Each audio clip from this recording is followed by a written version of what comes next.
مشکات میں 1988.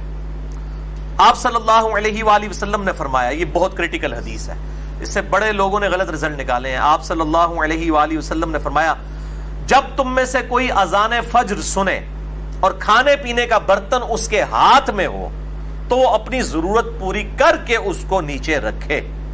اس پہ امام ابو داؤد نے باب باندھا ہے کہ برتن ہاتھ میں ہو اور انسان اذان سنے تو اس وقت کیا کرے.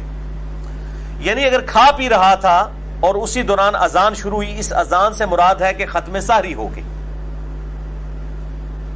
تو پھر وہ جو ہاتھ میں کھانا موجود ہے سامنے برتن میں اور پانی، اس سے فوراً سحری اپنی مکمل کر لے. لیکن یہ اس صورت میں ہے کہ وہ آلریڈی سحری کر رہا تھا. یہ نہیں کہ ایک بندے نے روٹین بنائی ہوئی ہے کہ وہ آخری 2 منٹ میں اٹھ کے سحری کرتا ہے، اس کے لیے نہیں ہے، کیٹاسٹروفک کنڈیشن کے لیے. اور بعض لوگ تو ایسے ہیں جو مطلب آدھا گھنٹہ پہلے سحری کر لیتے ہیں، پھر انتظار میں بیٹھے رہتے ہیں. جیسے ہی اذان شروع ہوتی ہے کہتے ہیں پانی پی لو، جلدی پانی پی لو. وہ روزہ توڑ رہے ہوتے ہیں، وہ افطاری کر رہے ہوتے ہیں، وہ سحری نہیں کر رہے ہوتے. ان کو بتا دیں آپ افطاری کر رہے ہیں، روزہ تو آپ رکھ چکے تھے.